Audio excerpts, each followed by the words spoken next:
Okay, si Sir Rico Bonco atong CDR mo. Sir, dunay gisawag na to Resilience Month. Pali ko ani sir, unsay atong nakaandam nga mga kalihukan. Okay. Salamat daw, no? Salamat sa mga adlaw sa itong mga viewers. Okay, may adlaw sir. Karong bulan sa Hulyo, no, gi-observe na to ang National Disaster Resilience Month. No? Every year, sa ulog ni siya o gi-observe ni siya rather, no? Uban sa kaning Climate Change Commission, DMG underscore niya ang critical role sa climate resilience para ma-safeguard ang atoang nasod, no, batok sa impact sa kaning climate change, no. Resilience, unsa man ni climate resilience, ang atong kakayahan sa pag-bounce back, no, pag-recover sa impact. Ang pinaka-recent na to nga nasinati is katong bago lang nga El Nino, no. Actually ang El Nino nag-start ato pang bulan sa na predicted ni siya, no, na detected ni siya ato pang March last year, no. Pero thankfully diri sa toa sa Misamis City, diri nga area dapat sa Misamis Occidental, na bati na to ang impact sa kuan sa El Nino is diri na sa bulan sa Abril, no. Diyan na to na bati ang kainit yun. Dayon, thankfully sad, nag-ENSO neutral gikan sa bulan sa Hunyo, no. Buto pa sa buto, wala na musaka kayo ang kainit, wala po siya muagbong, pero wala na di po na itong na-totally nawala ang El Nino, kundi for a transition period na siya, paingon na sting ulan karong Agosto, July, August. So, timing po kayo, kay nakaginhawa ta gikan sa grabe nga kainit sa El Nino, kaning bulan na, sa Hulyo, National Disaster Resilience Month. So, more ang activities na ka-anchor sa kuan sa saan na to pag-bounce back, no? Saan na to pag-recover sa impact sa El Nino, no? Nya ang Usamis ra ba kita diri daghan kayo tag activities sa bulan sa July kay kuan man ay charter anniversary yata, no? Ika pila ni do 26 76 ka tuig sa pagka imong syudad sa Usamis, no? So, daghan kayo tawag mga activities yun, particularly in relation to tourism, no? Kay sa atong pag-celebrar, naamag yun na ang atong mga diyan na ito kita sa katawhan, no? Na asa na ang Usamis karon compared in the past years, no?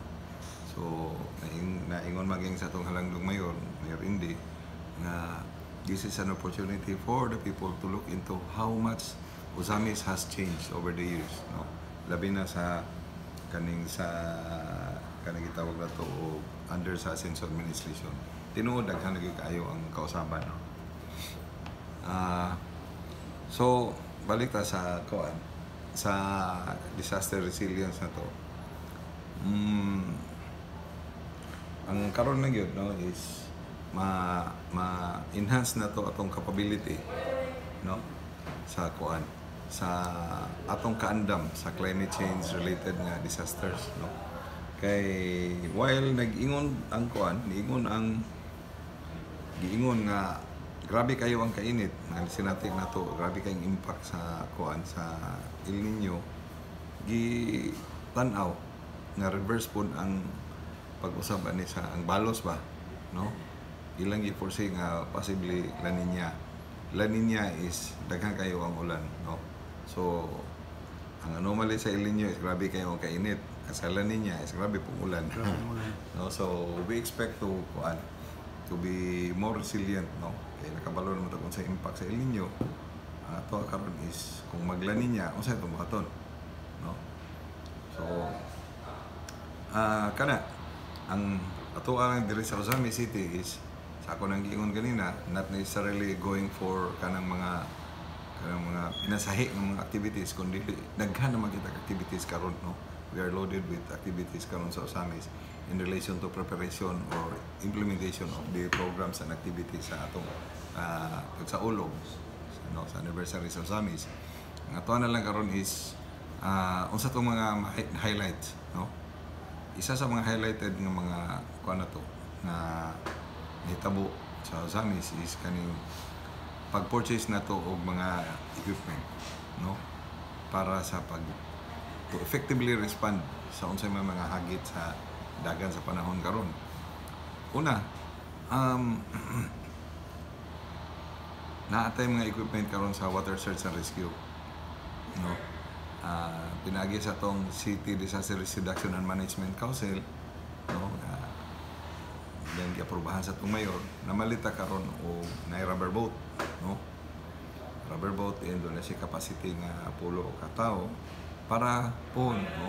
Ikasog doon ang panginahanglan natay water search and rescue activities or trainings natay magamit nga kuan, natay magamit nga rubber boat, no?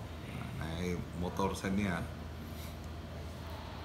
Dayon na po life rings, na mga PC, then ay kuan katong mga high powered na to nga flashlights, no? Magamit sa operations. Doon natin mga first aid kit, nga na. So kana sa siya, wala lang na to nga gi kuan lang nga para ra gyud sa CDRRMO kundi through the wisdom of our good mayor, no? Kita po niya nga how about capacitating sa atong mga partners sa labi na sa pagresponde in terms panahon nga ni calamity. So some of our equipments also gi-share na to sa kuan sa other agencies like Bureau of Fire Protection, no? O sa kuan PNP Maritime, no? Sa PNP Maritime. PNP Maritime is ako gyud kayo gatabang sila. In fact gahapon sa turnover mapasalamaton kay sila kay kana responde lagi, no? Ang mobility kay kung mag-respond man ka og kuan kay mga panghitabo, time is of the essence. Importante gyud kayo ang time. So napasalamat sila na apoy mga equipment nga ginagmay nga mga kuan, life rings, mga flashlights, mga PC nga gi-share na to sila para at least mapunan sa ang ilang kuan, no? Madugangan ang ilang capacity to Ang respond. rubber boat pila ka bukto to rubber boat? Isa. So ang napo ilang rubber boat sa Wala, isa ra ang gi-kuan. Isa ra. Isa ra. Dayon ang kuan sad ang Bureau of Fire Protection, no? Ang BFP. Nagpasalamat sad kay nasa sila gihatag sa to ang syudad nga kuan kanang rescue vehicle, no? Sa Bureau of Fire Protection. Kana gamit yung kayo, no? Kaya nakita na to nga bisag mga ginagmay lang mga responde ang kapaspason, no? Ang time sa kuan, ang time sa pagresponde is kung kayo importante kayo with the new vehicle. Kung dili lang katong mga dinagko, no, nga pagresponde or bisan kung pagmobilize sa mga Bureau of Fire Protection nga mga firefighters during sa mga trainings, no, magamit kayo ang vehicle plus katong mga additional nga mga ginagamay nga equipment, no, mga PC, flashlights, high powered flashlights, kits, ana. So may na kaya siya, no? Sa MOA, sa City Disaster Risk Reduction and Management Office, sa council mismo o sa atong halangdong mayor mismo, we look into this matter as kung mas taas nga ang capacity sa ato ang partners, no, sa response, mas mapahapsay na to, mas efficiently o effectively maka-serbisyo tarong sa katawhan, no? Kay muna gitan-aw na to ba matod pa sa taga Bureau of Fire sa bago nga hipi nila na kuan ang Bureau of Fire kasama sa taila nindot ang ilang kuan, ilang tagline nila, no, nga ang Bureau of Fire kasama sa pag-asenso, kasama sa. So with the new equipment, we are looking into the kuan, no? We look at the situation as advantageous good kayo sa Osamis karon. O nagpasalamat ta sa ato ang local government unit, no, nga pinarungluhan ni Mayor, hindi nga gitan-aw gyud na, no, seriously kanang mga butanga. So at least kana, no, then daghan ang mga activities karong maabot nga mga pista. Isa ni sa among gitan-aw is ang pag-assist sa kaning marathon, no? So that's one way of promoting wellness sa Osamis, no? Pag-encourage sa mga tao for want to be more inclined to sports, no? Dagan na apoy mga yung mga cultural activities, no? Ngay kayon na apoy naka schedule nga mountaineering, no, nga event, no? Diha rin nun siya sa Giman, pero it entails physical no?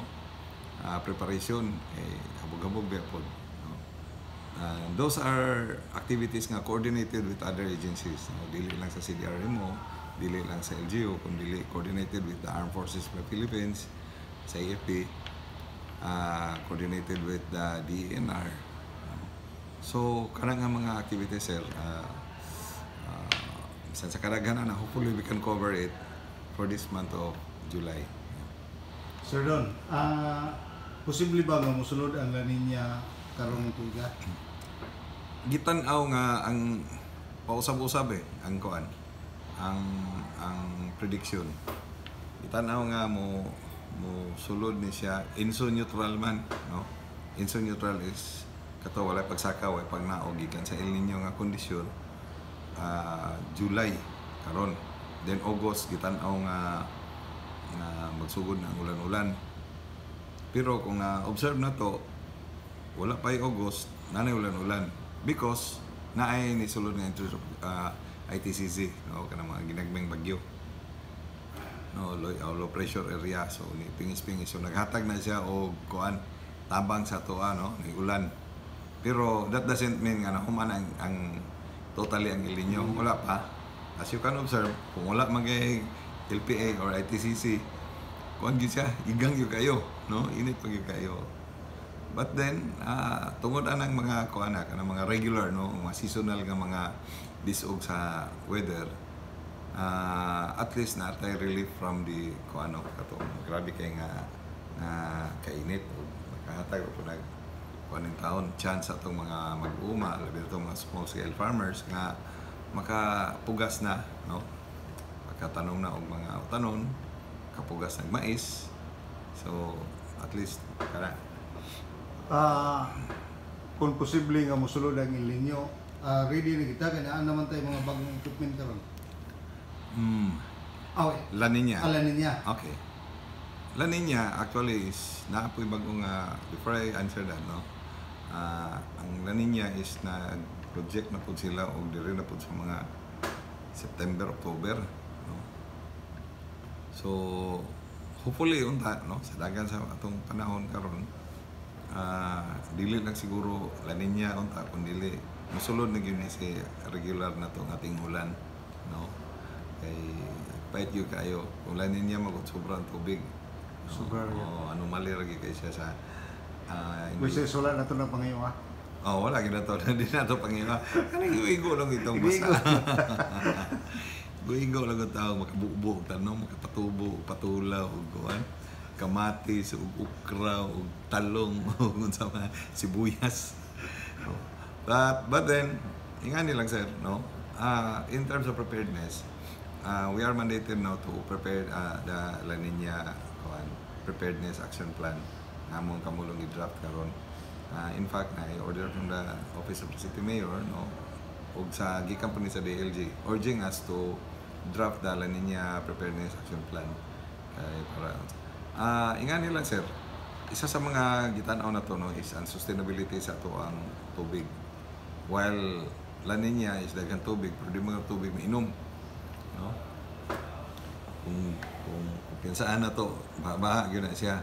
So, in terms of preparedness sa La Nina, maganda siya. As we have observed, gi-attend man gyud sa ato ang city government ang kuan sa Sinso administration ang ato ang mga kanibitaw sa nagyanan sa tubig, no. Ang mga kanal na to, ang drainage systems na to, ginahatagan yun na siya pagtagad, no. In fact, bisag gagmay lang ang ulan, gi-call na yun na to ang atensyon, no, labi na sa mga upland barangays to inform us kung kusog ang ulan dito para clearing automatic ang kuan, atong mga kanal dire maka-clearing para hanoy nga maka-exit ng tubig paingon rin sa dagat, no?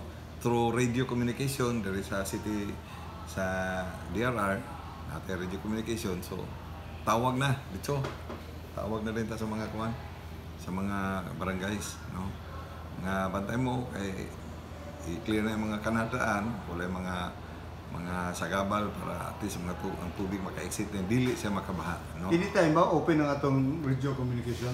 Yes sir, 24/7 because ang operation karon sa CDRR mo is 24/7. 24/7. So makatawag ka dito, makakuhit dito sa mga barangay para mag-aksyon, no? Unya, kung atong mabantayan karon, ang atong barangayan is regularly na sila yung mga pahina, no? Every week, no? Saturday. Every Saturday and Sunday na ay nagpahina sa mga barangay. So kana it's also a great help to be prepared sa kuan. Ang kaso mo kuan gid mo bundak ang linya, no? Mo sulod gid siya. Although those are projections ha, ang ako personal tanaw na ko is personal take na ko is mo nang projections. Projected lang na siya, no, because we're dealing with nature, dili nga naka-fix ang ato ang kuan, ato ang information kung mo refer ta sa kuan. Kay it might be nga wala madayon. Salamat Ginoo. Wala ra gyud kay nakasunod ang ulan niya, regular lang ang ulan. Or it could be nga agoy wala mag-ulan. Dayon bundak lang kalit nga bundak taman-taman na imo ang share line or unsa ba, no? So but then tungod kay naa nga mga projection, we are trying as much as possible to be prepared. Kani nga tong mga equipment diri nga pang water search and rescue, dako na kani gatabang because we are looking into having trainings sa mga frontliners po na to sa barangay, labi na sa mga coastal areas, no, ug diri sa sentro. So kana ang kapasidad na to. So kana siya na augmented sana kay gahapon gi turnover sad, no, ang kuan, ang pag fully operationalize sa ato ang command center, no. Command center is a monitoring system sa ato ang syudad through the use of technology kana sa CCTVs, no. Grabe kayo ang CCTV gyud, gitistingan gahapon nakita dito nga nara ka ang ato ang kamera naras pantalan dire port area na to, pero kung maka-zoom in siya paingon dito sa tulay, no, kana sa Lanao to Tanggom nga kanang Panggil Bay Bridge, kita gyud kayo nimo, duol ra gyud kayo. Automatic ba siya mo zoom? Depende kung unsay gusto nimo, kung na kay tuyo, no, depende na sa operator, depende sa So ang gaman ani 24/7. Yeah, murag gitan ang ingana kay of course basta ingani nga mga ako take na ko personally is ingani nga mga klase sa mga equipment, mga programa sa usa ka LGU 24/7 gid dapat, because what's the point kung inikalasing ko manguli unya tos gabi ang mga panghitabo, no? So that's one way of deterring also the criminality. Plus dako kay nag-ikatabang na to sa atong response capabilities, no? Kaysa akong giingon na ganina, time is of the essence. Kung naana siya, dali ra ta makabalong na nahitabo diha, no? So ato makaresponde na rin ta, no? Although kanila nga, although naata sa inatay command center, pero taas na karon ang requirement for us to enhance the capability sa mga frontliners. Dili lang sa CDRR mo, kundi dili sa mga barangay frontliners, mga BPATs, mga CBO, mga BHWs, mga anak, no? Kaya sila man atong partner. Unya, tanan nga mga hitabo, nagsugod na sa barangay. Actually, kung imong tanawon, first responder si barangay, no? So dako ta karon ang ato ang responsibility or ang requirement, no, para sa mga frontliners to be more capable. Ang CDRMO is looking forward sa ingana nga kuan nga posible daghang mga trainees na dayon. Unya also ang CDRMO din sa is just recently na ay tulo ka regular positions na nga gi-open. So na mga nanga-hire po ng mga capable, no, ay mga practitioners in nursing na ay na po license nga criminologist, no, na po ito ang gi-hire nga maisad sa information technologies, computers. So with that, in terms of strength, in terms of capability, medyo okay na sa city. Regular employee. Regular employee, tulo. Okay, sir, doon natin gihimong mga activity, training, ang sani, asa ganito na pet, kung saan yan mo? Just recently, sa pagsulod yun, anong bulan sulod yun natin mga kuhan, mga drills, no? Naghimo. Or katong nga last week sa July. Last week sa June. No? Pagtabok yun, yung tabok sa taingunas July, na iniapas yun, hirit yun o kuhan, kaning earthquake drill. Pero sa earthquake drill, integrated na dito ang training sa basic first aid, no? Nga kaluis Ginoo kaning ato apong mga staff diri is naapoy authority to conduct such drills kay nakaagisa ni sila og training under sa DOH, no?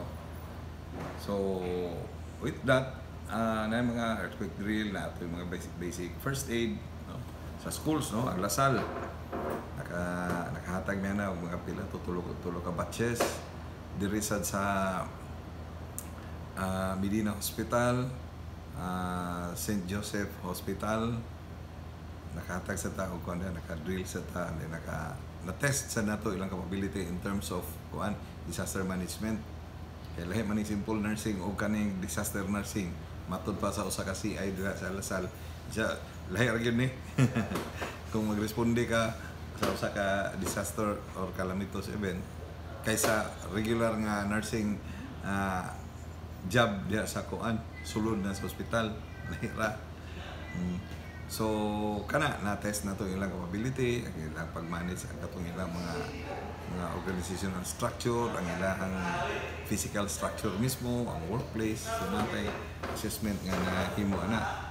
Also recently naka-assist sa BJMP, no, sa to ang Usami City Jail. Kaya nag-request sila sa mga og tan-awon tong unsay mas panginahanglan pa sa City Jail in relation to preparedness in kaso na yung mga kanang calamitous event. Ang sa ilaha mangod tungod kay na ang City Jail sa sa kaning unsa ni kani bitong highly populated nga area sa city na amagid sila diha god. So isa sa kita na is ang ilahang prone to fire, no, kay gilibutan yung nagbalay. Oo. Bisan mismo ang kuan, ang Bureau of Fire Protection. Mga po, no? Nagiglibutan yung mga balay. Oo. Pero balik ta sa City Jail. So sa City Jail, kita na to ang kuan sa mga needs nila, labi na sa mga quarters sa mga babae ng mga piniriso, no, mga PDLs, persons deprived of liberty. So tanaw na to doon na tayo assessment, doon na tayo evaluation sa ilahan sa ito yung panginahanglan nila, no, labi na sa pag-responde. Unya ang ilang sang lugar so is prone to flooding, labi na kanang tingkulyada, no? June, July tagas kay ang tubig, so doon ay periods, no, within the year nga maabot sa sulod sa jail, no, kaya luyo ka na sa puloy dagat na magulang kan nakikbalay karon. So kana sir, no, nag-suggest sa to si Mayor to enhance the capability of the city to be more resilient, no. Doon na yung mga panghitabo is katong mga trainings, no? Incident command system, water search and rescue, mga basic firefighting. So muna yung gitanaw karon nga mapahigayon na to, no? With all the stakeholders sa disaster management. Okay. Tara lang siguro, sir. Salamat kayo, sir. Salamat po kay Sir Dong sa opportunity nga hinabi ka dahil maka-istorya sa asa na ta karon in terms of disaster risk reduction and management. Salamat kayo, Sir Dondon.